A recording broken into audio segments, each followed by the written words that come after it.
Halo semua, Assalamualaikum warahmatullahi wabarakatuh. Suara aman ya? Maaf agak telat sedikit. Jadi memasuki pandemi COVID-19 ini, vitamin D seakan-akan menjadi vitamin primadona. Semua orang membicarakan peran dari vitamin D baik untuk meningkatkan imunitas maupun untuk melawan COVID-19, katanya bisa. Padahal sebenarnya dari data sendiri, 98% penduduk dunia ini mengalami defisiensi vitamin D. Jadi memang defisiensi vitamin D ini sudah menjadi suatu pandemi dari sebelum pandemi COVID-19 dan berlangsung cukup lama. Kemudian di bagian obstetri sendiri, jadi beberapa kali pertemuan kongres dan segala macamnya itu dari obstetri memang 5 tahun sudah banyak dilakukan penelitian tentang si vitamin D ini, khususnya untuk ibu-ibu hamil, untuk pencegahan penyakit metabolik pada ibu hamil seperti preeklamsia, diabetes mellitus dalam kehamilan, kemudian defisiensi vitamin D pada ibu hamil juga dapat meningkatkan risiko kelainan neurovaskular dari si bayi seperti autisme atau ADHD, attention deficit hyperactive disorder. Gitu. Jadi memang sebenarnya perannya ini sangat banyak. Di bagian pediatri kebetulan saya juga punya anak waktu itu baru lahir, sekarang 3 tahun, dan dokter anaknya juga menyarankan untuk melakukan memberikan suplementasi vitamin D juga gitu. Jadi di sini saya jadi mulai penasaran, kok ternyata bukan di obstetri saja gitu, tapi juga di pediatri, kemudian di penyakit dalam juga sudah mulai dilakukan penelitian, dan sampai beberapa bulan terakhir ini saya menjadi follower dari Dr. Henry Suhendra, spesialis ortopedik dan traumatologi, yang sering sekali sharing masalah ilmu tentang vitamin D di Instagramnya. Jadi awalnya saya mengenal beliau dari anaknya, jadi saya teman anaknya, kemudian saya sebenarnya murid anaknya sih. Kemudian saya pernah lihat Niko anaknya sempat post tentang papanya yang sebenarnya udah nggak lagi muda tapi olahraganya tuh masih weightlifting gitu. Wow, ini inspiring sekali dokter ini. Kemudian saya follow sejak itu mungkin 2 bulan 3 bulan lalu, dan sejak itu saya jadi suka nonton tuh IGTV-nya gitu, karena beliau suka share tentang vitamin D, kemudian tentang quattro vitamin. Apa itu quattro vitamin? Nanti kita tanyakan langsung dengan beliau. Kemudian di akun IGTV, Instagramnya juga beliau aktif mengedukasi masalah penyakit-penyakit tulang, terutama karena beliau adalah spesialis ortopedi. Nah, saya merasa terhormat sekali karena Dr. Henry ini bersedia hadir di IG Live saya. Saya mau bacain CV-nya dulu ya dok, bentar ya. Jadi beliau ini lahir di Makassar, 8 Januari 1955. Jadi hitung sendiri usianya. Beliau merupakan best graduate at National Orthopedic Board Exam di tahun 1992. Menyelesaikan sekolah medical doctor di Universitas Erlangga tahun 1982, menjadi orthopedic surgeon di universitas yang sama, Universitas Erlangga, di tahun 1992. Kemudian spinal orthopedic dan surgery di Hokkaido Orthopedic Sapporo, Jepang, dan arthroscopy and sports medicine training di Harvard Medical School tahun 1993. Saat ini posisinya adalah sebagai Head Department of Surgery di Siloam Hospital Kebonjeruk sejak tahun 2002. Kemudian Chief of Faith Orthopedic Group, Director of Bone Mineral Density Center, dan yang pasti Founder and Managing Director of Vitamin D Society di Indonesia. Ini dia, aduh saya deg-degan loh. Dr. Henry belum ya? Dok, gimana Dr. Henry? Apa bisa mendengar suara saya? Kok belum di-invite?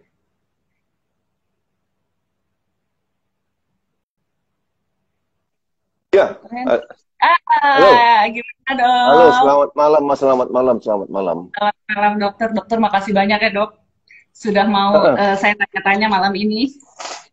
Iya, karena si Niko bilang itu teman gue tuh, ayo dong. Ditodong apa nih dok? Dok, saya tuh termasuk termasuk follower dokter yang udah banyak melihat IGTV-nya dokter ya. Dokter kan suka merekam gitu. Ya, Tapi menurut saya penting sekali nih karena follower saya banyaknya perempuan. Ada yang ya. hamil, ada yang baru lahir, ada yang menyusui. Jadi menurut saya penting sekali untuk dokter juga sharing dan mengedukasi follower-follower saya juga, Dok. Karena mungkin dokter yang Ya. lebih berkompeten masalah vitamin D ini gitu. Sebenarnya vitamin D itu nggak bisa didapat dari sinar matahari ya, Dok. Karena orang-orang Jadi, awam biasanya hmm, taunya kan sinar matahari gitu dapatnya. ya. Jadi, ya pertama-tama terima kasih sudah diundang itu. Sumber vitamin D itu ada 3 ya. Sinar matahari, makanan, dan dari suplemen ya. Nah, sudah banyak penelitian yang menyatakan bahwa kalau dari sinar matahari saja, karena masih banyak tenaga medis pun berpandangan bahwa tidak perlu itu suplemen, ya, tidak perlu suplemen, cukup dengan yang natural saja katanya. Tuhan sudah menyediakan segala sesuatu buat kita. Padahal itu sudah banyak penelitian yang menyatakan kalau hanya bergantung pada sinar matahari, maka maksimum kadar vitamin D dalam darah Anda akan mencapai cuma 40-an. Ya. Nah, ini berkaitan dengan kadar optimal yang mau dicapai. 40-an itu cukup untuk melawan penyakit rickets. Itu adalah penyakit tulang lunak pada anak-anak. Itulah penyakit yang menyebabkan vitamin D pertama kali ditemukan di tahun 1800 akhir. Ya. Jadi kalau kita untuk melawan segala kelainan itu preeklamsi, gestational diabetes pada wanita-wanita hamil, untuk melawan segala macam infeksi bakteri maupun virus yang sekarang lagi marak ada tentunya COVID-19, melawan penyakit jantung, melawan segala macam kanker. Ada 16 sampai 17 jenis kanker yang menurut studi bisa dikurangi insidensnya dengan vitamin D yang optimal. Itu diperlukan vitamin D optimal, 40 tidak cukup. Itu, nah kalau bicara optimal juga itu ada beberapa kriteria. Nah, kalau kriteria laboratorium yang dipakai di Indonesia itu menyatakan cukup itu 30 sampai 100. Ini adalah berdasarkan kriteria dari Endocrine Society di Amerika. Dan kriteria ini sebenarnya dinyatakan, diresmikan 1960-an itu. Jadi sudah lama sekali dan sudah banyak sekali dikritik kriteria ini. Karena apa? Karena kriteria ini cuma menyatakan di bawah 30 kurang, tetapi 30 sampai 100 itu cukup. Dan tidak ada kata optimal, tidak ada kata normal. Tidak ada. Dalam yang betul tidak ada. Yang naskah aslinya itu mengatakan di atas 100 potential toxicity. Saya tahu ada beberapa laboratorium sekarang menghilangkan kata potensial itu. Itu berbahaya sekali. Sebenarnya kalau kita melihat naskah aslinya, 30 sampai 100 cukup.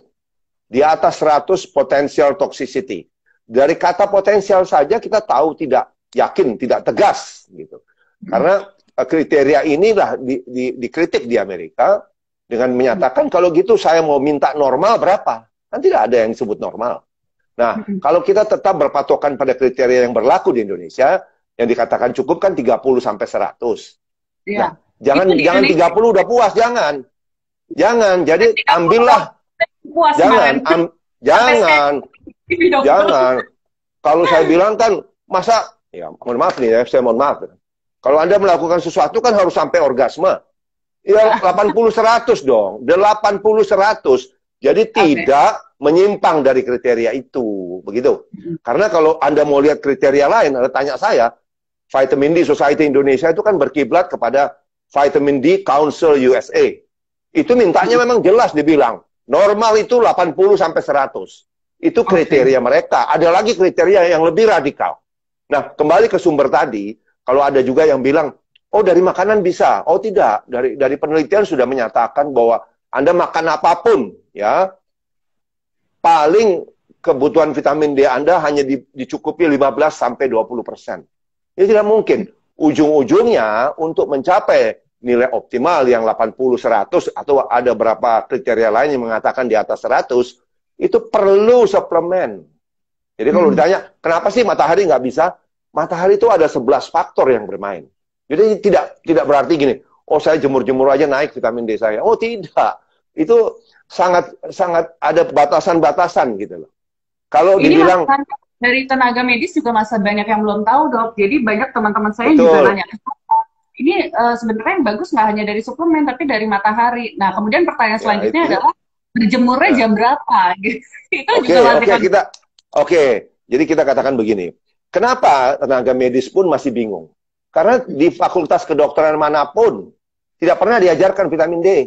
Saya udah benar. tanya kok sekarang di FKUI, di FK UNER tidak ada pelajaran vitamin D. Dan saya bertanya kepada teman-teman di luar, bahkan di Harvard Medical School, tidak ada, sama, tidak ada pelajaran subjek vitamin D. Jadi kalau kita ingin menguasai, tentu kita harus belajar. Kalau orang bertanya, loh kok Dr. Henry bisa tahu belajar? Oh, saya orang pertama di negara ini, di republik ini yang belajar vitamin D. Penelitian saya tahun 92, pada saat saya mau selesai PPDS saya, itu adalah mengenai vitamin D. Tahun 92 tidak ada orang bicara vitamin D, saya udah bicara vitamin D. Pada saat itu penelitian saya di Surabaya itu rata-rata 18,2 cuma. Ya, itu pun tidak bisa diperiksa di Indonesia. Sampai kita harus kirim ke Singapura itu. Biayanya mahal, makanya penelitian itu N-nya tidak banyak. Karena kita waktu itu juga tidak ada sponsor kan. Perusahaan obat juga tidak ada yang mau sponsor vitamin D. Jadi memang sulit. Tetapi yang membuat saya agak sedih karena bayangkan tahun 92 rata-rata Surabaya 18,2. Ya, 18,1 sih. Kemudian 25 tahun kali. 2000 iya, kemudian oleh WHO menyatakan 2020 negara kita rata-rata cuma 17,2. Jadi bayangkan 28 tahun sudah berlalu tidak ada kemajuan dan kita adalah negara Asia Tenggara dengan rata-rata vitamin D paling rendah. Lebih rendah dari Filipina, lebih rendah dari Malaysia, lebih rendah dari Thailand, dari Singapura. Nah, saya kecewanya gini, loh, secara ekonomi kita lebih bagus kok dari Filipina, tapi kok vitamin D kita lebih jelek. Iya. Itu karena ketidaktahuan kita. Ya. Sebenarnya ya, Dok, sejujurnya saya tuh juga baru melek terhadap vitamin D itu waktu mau program anak kedua, itu 4 tahun lalu, Dok. Disitulah dari Ya, offset itu mulai gitu dikembangkan, vitamin D itu ternyata harus tinggi. Tapi memang patokannya sampai beberapa bulan yang lalu saya masih 30 sih, Dok. Karena kan jangan. ada Ya, enggak ini, Dokter Dinda. Jadi memang kita tidak menyimpang lah, kita tidak usah terlalu radikal lah.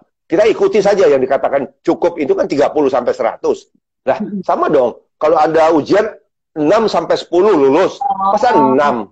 Anda 10 dong, ambil 10 dong harus puncaknya. Karena kalau apalagi di obstetri, kayak kan anak saya, kakaknya Niko kan, mohon maaf nih, sudah 2 kali ke dokter kandungan sampai diberikan terapi, apa namanya, IVF atau apa, fertilisasi buatan itu. Tidak berhasil. Kemudian dia berhasilnya kenapa? Pada saat saya berikan vitamin D 30.000. Kenapa dikasih tinggi begitu? Karena suaminya kena COVID. Jadi kita kasih dosis 50.000 suaminya. Anak saya, si istri ini kita kasih 30.000. Jadi suaminya dengan kadar 70 kena COVID, tetapi dia tidak kena COVID, padahal tinggal sama-sama. Bayangkan, suami istri itu pasti kena sama-sama kalau tidak dipisah. Tapi anak saya tidak kena, karena waktu itu kadar vitamin D-nya sudah 117. Tetapi waktu saya kasih 30.000 sehari untuk jaga-jaga, dalam waktu 2 minggu, minggu ketiga hamil dia. Jadi kehamilan itu, kesuburan itu dari vitamin D. Ya, tapi sebenarnya memang pasien-pasien dengan PCOS nih, Dok, ya, pasien-pasien yang dengan obesitas atau riwayat sulit punya keturunan, memang sekarang kan diperbaiki metabolismenya dengan vitamin D, gitu salah satunya.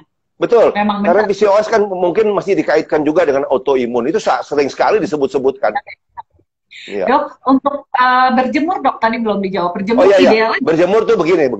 Jadi ini juga selalu bahkan ada dokter sampai mengatakan, Dokter Henry itu salah. Kalau saya kan selalu, jadi kan seperti video saya katakan begini.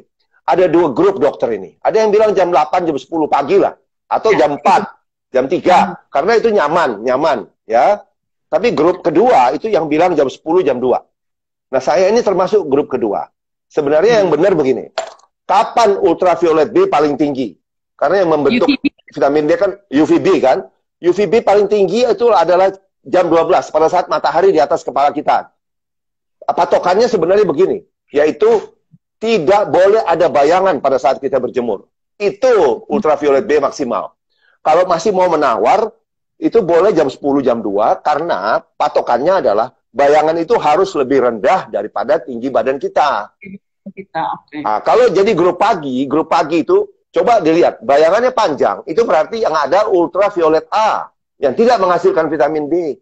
Tidak menghasilkan. Dan bahayanya, kalau pagi atau sore itu kan nikmat. Jadi kita merasa tidak bahaya. Padahal tidak loh. Kalau Anda kena ultraviolet A, ya kumulatif ya, itu nanti apa? Ultraviolet A itu kita jembatan keledainya, mnemonik yang kita pakai adalah A itu aging.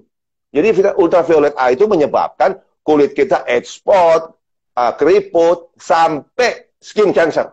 Loh, tapi ultraviolet B juga kalau berlebihan bisa skin cancer. Nah, jadi kalau ada lagi teman dokter yang bilang, oh enggak, dokter Hendy itu salah. Itu kalau tengah hari tidak bisa di kita karena ultraviolet index. Itu ada ultraviolet index ya. Jadi diukur tingginya berapa. Yang bisa menghasilkan vitamin D itu adalah di atas 3. Memang kadang-kadang kita siang itu bisa sampai 12, 13. Memang panas sekali.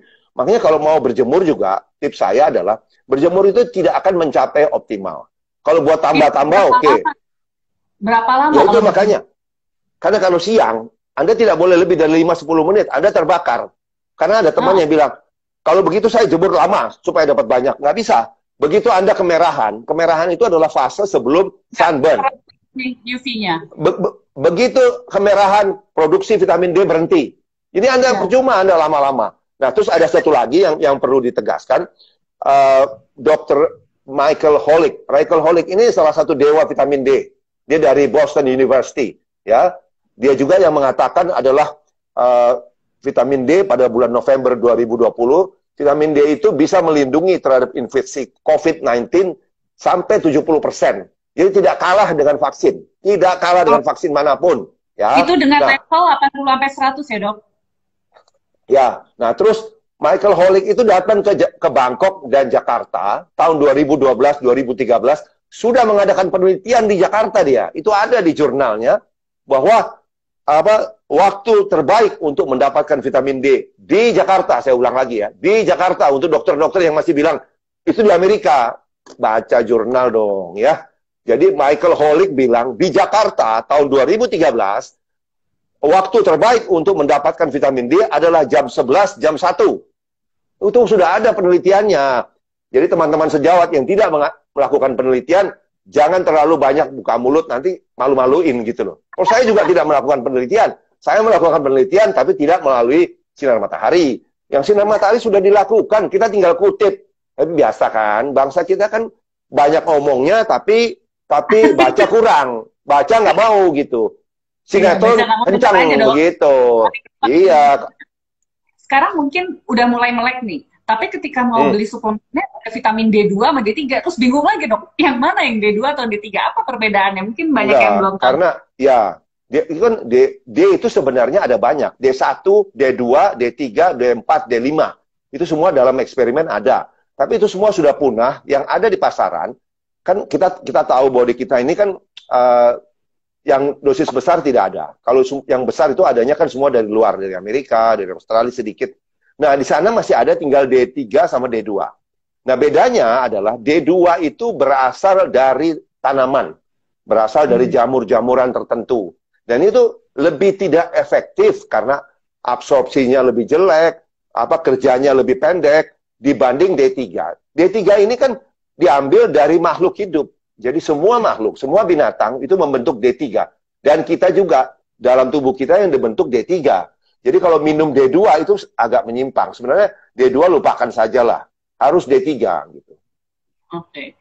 Ya, Dok, kemudian kalau misalnya perhitungan dosisnya, Dok, saat kita datang nih misalnya mandiri ya, Dok, jadi nggak konsultasi ke dokter. Datang ke laboratorium mau periksa vitamin D, kemudian keluar gitu. Berarti kan harus di-boost dulu nih.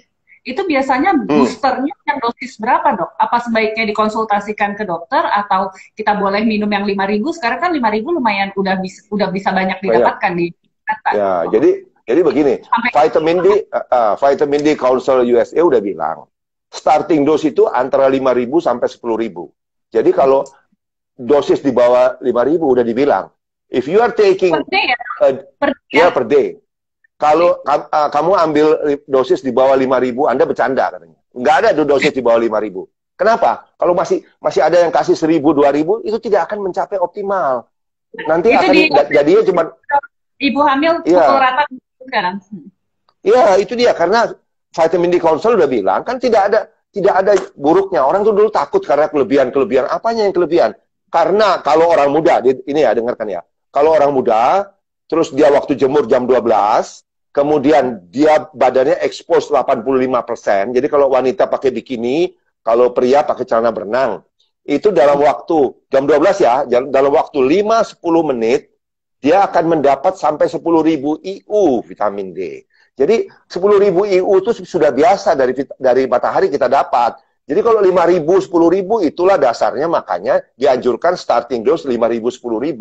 Tidak akan bahaya, tidak akan pernah kelebihan dengan dosis 5.000, 10.000 gitu. Tapi kalau Dan untuk anak ada mesti ditambah, Dokter Dinda. Jadi tidak bisa dibilang 5.000 apakah akan cukup, karena setiap orang banyak faktor kan.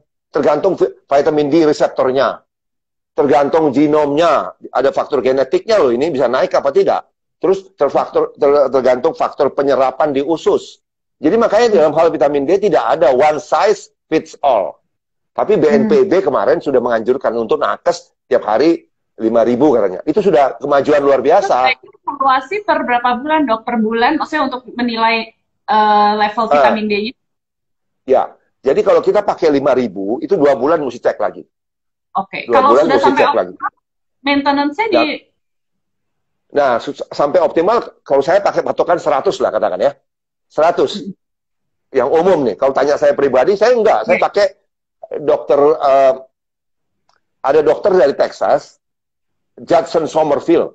Itu ada bukunya literaturnya hebat sekali lah. Dia menceritakan pengalaman dia sebagai dokter anestesi, dia tidak penyakit macam-macam, hampir paralisa, kemudian dia menyembuhkan diri sendiri, dia tuh dokter anestesi. Nah, dia dalam bukunya sudah mengatakan, Judson Somerville dari Texas, USA, mengatakan bahwa optimal blood level itu harus 100 sampai 140. Itu yang saya anut. Jadi selalu sekarang vitamin D saya di atas 100. Jadi itu kita setelah di atas 100 terutama, kita akan sangat merasakan bedanya. Begitu. Dan itu maintenance vitamin D-nya saat sudah mencapai level itu berapa dok? Okay. Boleh 1.000? Bagaimana? Nggak boleh, akannya jatuh hancur nih. Jadi begitu, ya begitu katakan udah 100 nih. Jadi kan orang bertanya, jadi berapa ini? Nah, kalau misalnya saat sebelumnya Anda pakai 10.000 katakan udah.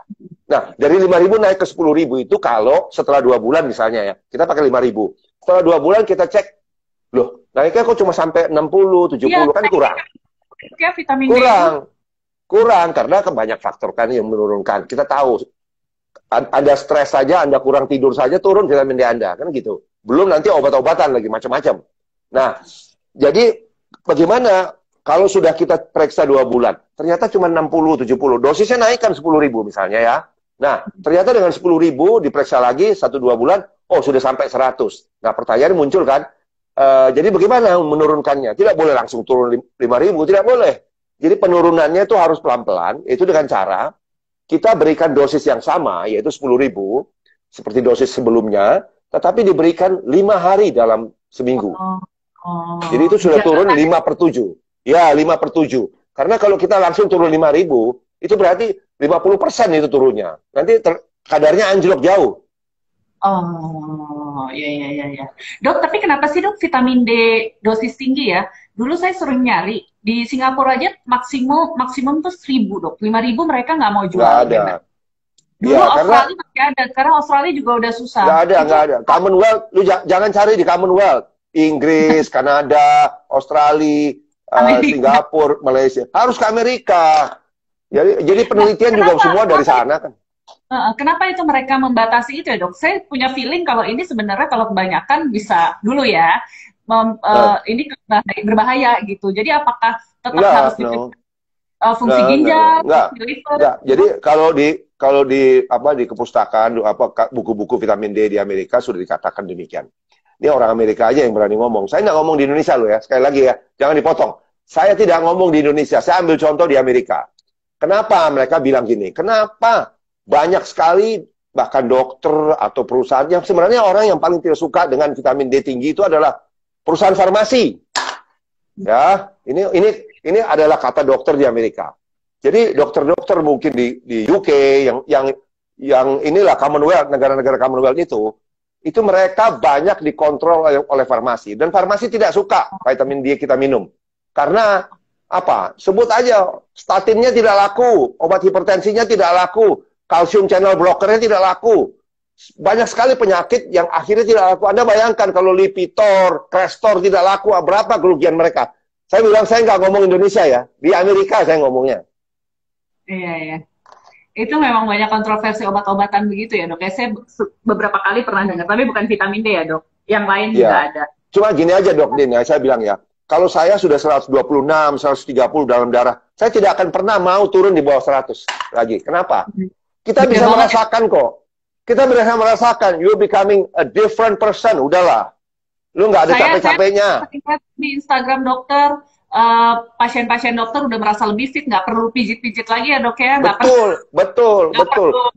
Kita kan merasa, sebagai dokter tentu itu yang kita harapkan lah. Jadi pasien juga bilang, iya, pasien ada yang ngomong, loh dok, nanti lama-lama pasien dokter nggak ada. Nggak apa-apa kok. Takut apa sih? Rezeki datang dari atas. Alah. Dok, kalau untuk anak sendiri gimana dok? Saya sebenarnya penasaran juga karena kalau dari dokter anak nih ya, kalau dokter anak biasanya menyarankan memang di bawah 1000, sekitar 400 gitu. Saya belum tahu yang terbaru karena saya kurang paham dokter anak. Cuman untuk jadi sebagai contoh ya, American Pediatric Association bilang neonatus ini ya, neonatus range untuk diberikan pada neonatus adalah 500 sampai 1000 IU. Neonatus loh. Benar ya? Bisa diberikan sampai 1000. Ya, kemudian patokannya kalau sampai setahun 2 tahun itu ya boleh diteruskan sampai 1000, ya. Tapi kalau 2 tahun ke atas, 2 tahun sampai 12 itu range-nya adalah 2000 sampai 4000. Oke, anak saya baru 1000, berarti boleh saya naikin. Soalnya Dok Din ya, itu cucu saya kan, anaknya Niko lah, anaknya Niko. Itu kok dikasih udah tinggi, kalau enggak alergi macam-macam itu. Dan ada satu hal yang menyenangkan adalah satu hal. Cucu saya itu udah setahun tidak pernah ke dokter anak. Dia nggak pernah pilek, nggak pernah batuk, nggak pernah. Cuma ke sana untuk vaksinasi. Coba bayangkan. Jadi dokter anaknya malah nanya gini, kok cucunya nggak pernah datang dok? Dia nggak pernah sakit dia. Kemudian teori yang dokter sering bawa juga di dokter ini yang quattro vitamin, yang 4 dok ya. Vitamin kalium, zinc, dan magnesium. Apakah jadi itu vitamin D3, bukan kalium, vitamin K2. K2, sorry. Vitamin K2, kemudian zinc dan magnesium. Itu sebenarnya sebaiknya begitu. Kenapa? Karena begini ya. Kalau vitamin D itu kita tahu cara kerjanya adalah dia meningkatkan absorpsi kalsium di usus kita. Jadi bukan hanya dari susu atau tablet kalsium, nggak usah. Dari makanan itu ada kalsiumnya, udahlah. Dan tidak usah dairy product ya. Kita harus minum susu, harus keju apa segala, nggak usah. Dari makanan biasa itu ada kalsiumnya. Karena dengan vitamin D, penyerapan kalsium itu naik sampai bisa 20 kali lipat. Jadi pada orang tertentu bisa sampai 20 kali lipat. Jadi ini kalsium kita nih kebanjiran. Itu sebabnya memang ini sesuai dengan apa yang dikatakan oleh American Nephrologist Association, dokter ginjal Amerika ya. Mereka mengatakan kalau di atas 50 itu pasti tidak boleh sama sekali suplemen kalsium. No, nothing. Nggak boleh gitu aja. Karena asal dengan catatan vitamin D-nya optimal. Karena kalsiumnya udah banyak nih. Nah, kalau kalsium udah banyak, vitamin D itu punya fungsi. Selain menyerap kalsium, dia membawa kalsium itu supaya dia jangan berenang-berenang di pembuluh darah. Ya, bisa menyebabkan plak kan. Bisa dia masuk ke soft tissue, bisa menyebabkan pengapuran di sendi. Bisa ke ginjal, bisa menyebabkan batu ginjal. Jadi, vitamin D ini juga punya fungsi membawa kalsium yang sudah diserap itu masuk ke tempat sasaran. Itu apa? Yaitu tulang dan gigi. Tapi ingat, si vitamin D3 ini punya kapasitas maksimum. Kalau kalsiumnya sudah banyak sekali, ingat, vitamin D itu bisa menyerap kalsium 20 kali lipat dari normal. sehingga kita kebanjiran. Makanya kita perlu vitamin K2. Disinilah permainan vitamin K2. Vitamin K2 itu fungsinya, tolong diingat ya, ini bukan vitamin K1 yang untuk koagulan. Itu kan selalu ditanya, ini Pak nggak bahaya? Kita sedang minum pengencer darah. Nah, ini bukan K1, ini K2, lain, fungsinya lain. Jadi, vitamin K2 ini dia akan mengikat kalsium di pembuluh darah. Jadi dia membersihkan pembuluh darah dan dia memperkuat tulang. Kenapa? Ya itu sama kerjanya. Kalsiumnya diikat terus dibawa ke tulang dan gigi. Itu gunanya. K2 jadi ini ya? vitamin K2. Ya. Jadi itulah gunanya. Nah, kemudian kalau orang tanya, kenapa ada magnesium dan zinc? Nah, itu dia. Magnesium itu punya fungsi dua. Satu, dia berfungsi sebagai kofaktor dari untuk membuat vitamin D yang tidak aktif menjadi aktif di ginjal. Itu salah satu kofaktornya magnesium. Jadi kadang-kadang kita bisa terkecoh loh. Karena yang kita periksa di darah itu adalah 25 hidroksi vitamin D. Itu bentuk yang tidak aktif. Padahal yang untuk berfungsi aktif itu adalah 125 dihidroksi vitamin D. Jadi di ginjal itu dia dikasih gugus hidroksi, OH satu lagi. Nah, penambahan itu, reaksi itu, hidroksilasi itu kofaktornya adalah magnesium. Sebenarnya kofaktornya ada dua, magnesium dan zinc, itu gunanya. Oh, ya. Oke. Jadi berarti saya koreksi. Itu bukan yang aktif ya, Dok? Tidak aktif, semua kan yang kita periksakan itu. Jadi orang bertanya, kalau begitu kenapa nggak periksa 125 dihidroksi vitamin D yang aktif? Itu tidak bisa diperiksa karena itu half-life-nya cepat sekali, cuma berapa jam hilang. Jadi yang diperiksa yang tidak aktif. Dengan harapan begini, kalau ginjal Anda baik, kan dia akan jadi aktif. Kecuali ada gangguan di ginjal. Nah, untuk menjadi aktif, itu perlu magnesium, satu. Nah, fungsi kedua dari magnesium adalah dia juga meningkatkan penyerapan vitamin D di usus kita. Jadi kan kita makin tua, pencernaan makin jelek. Jadi ada yang bilang, saya udah minum 10.000, kok nggak naik-naik? Ya lo umur berapa? Kalau kamu umur 60 kan mesti lihat-lihat, jangan lupus, jangan lupa usia. Makin tua semua sistem kan turun. Makin tua semua sistem turun, penyerapan juga turun. Kamu minum banyak juga belum tentu diserap. Makanya kita pakai magnesium. Nah, penyerapan di usus itu dibantu oleh dua. Jadi mineral dua. Itu magnesium dan zinc. Nah, zinc itu juga perlu sekali karena ada fungsi lain ya. Zinc kan untuk kesuburan dan sebagainya. Untuk dosis, ya kesuburan terutama untuk laki-laki ya, Dok, dari male factor biasanya. Iya, itu malah meningkatkan spermatogenesis. Oh iya, tanya urologi, tanya suami. Dia meningkatkan spermatogenesis, dia meningkatkan ereksi dan sebagainya. Dok, tapi dosisnya magnesium dan zinc sendiri kan pastinya dibeli dengan vitamin yang terpisah kan, Dok? Magnesium dan zinc itu dosis.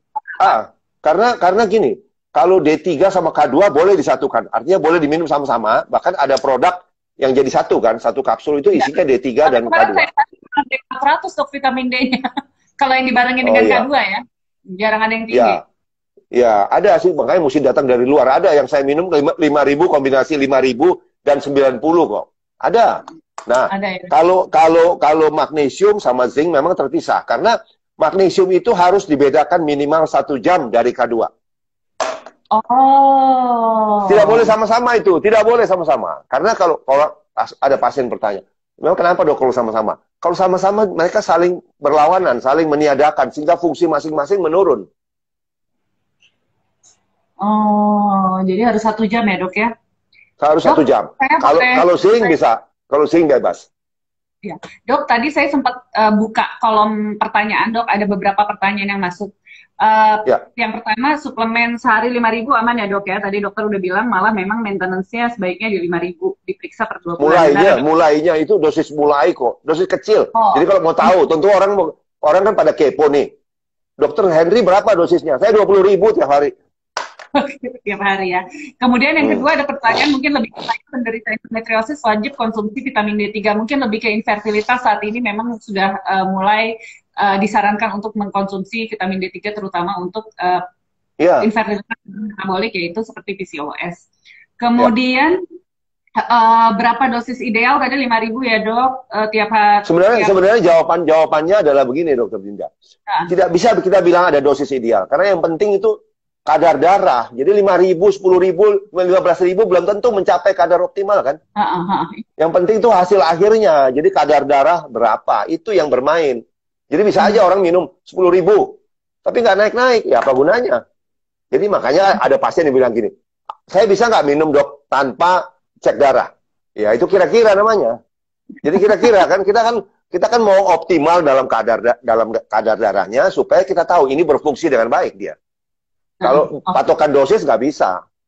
Oke, ini sepertinya pertanyaan udah dijawab dokter semua ya. Magnesium wajib atau enggak ya untuk mengaktifkan vitamin D yang udah diminum ya dok? Walaupun minum 20.000, tapi kalau misalnya magnesiumnya kurang, pasti penyerapannya juga akan kurang gitu ya dok? Karena yang jadi kurang baik lah. Jadi kalau kita patokan orang-orang kan bilang gini, perlu analogi. Oke lah, kalau mungkin tanpa magnesium, tanpa zinc, Anda cuma dapat angka 6. Ya, kalau Anda ujian, masa Anda mau dapat 6? Anda mau dapat 10 kan? Dok, yang terakhir dok, kalau vitamin D ini kaitannya dengan obesitas dan kesuksesan diet itu ada pengaruhnya nggak dok? Saya sempat sekilas melihat. Ada. Nanti tolong lihat mengenai obesitas video saya. Vitamin D bekerjanya ada. Ya, saya itu repost, saya udah posting itu tahun lalu kali. Saya repost karena banyak yang tanya. Jadi dia bekerja 3 dia. Jadi 1, vitamin D itu mengurangi fat absorption di usus. Jadi kalau kita makan, fatnya itu di usus penyerapannya dikurangi. 1. Kedua, vitamin D itu menurunkan appetite kita. Jadi jangan lapar terus nih, enggak. Dia mengurangi itu. Nafsu makannya berkurang. Terus kemudian yang ketiga, vitamin D itu meningkatkan metabolisme tubuh 20-30%. Nah, kita kan olahraga kan untuk meningkatkan metabolisme. Nah, ini dengan vitamin D udah naik 20-30. Ini cewek-cewek yang metabolismenya turun nih, perlu juga berarti vitamin D ya dok ya? Iya, sangat perlu lah, sangat perlu. Pada dosis toksik nih, misalnya ada orang yang maunya minum banyak, tapi nggak mau cek gitu. Toksiknya tuh apa sih dok yang dirasakan separah-parahnya? Nggak bisa bilang karena gini, karena satu ya, toksik itu sebenarnya jarang sekali. Jadi John Cannell itu presiden dari Vitamin D Council USA bilang begini, dia ada kalimat yang sangat inspirational ya. If you are talking about toxicity, it is like you are worrying about drowning. Jadi Anda tuh lagi khawatir tentang tenggelam. While in fact you are dying of thirst. Jadi pada saat itu sebenarnya Anda lagi mau mati karena kehausan. Kok bicara tenggelam gitu loh. Ya, karena apa? Karena vitamin D itu kalau sampai toksik itu dikatakan kalau kita kadar darah sampai 300. Kalau 300 kita toksik. Nah, toksiknya tuh bukan vitamin D-nya, itu menyebabkan hyperkalsemia. Ya, hyperkalsemia macam-macam loh sampai mengganggu segala macam fungsi kan, jantung dan sebagainya kalau sudah hyperkalsemia. Jadi kalau dari tanda-tanda fisik susah, tidak ada yang spesifik. Makanya itu perlunya periksa darah.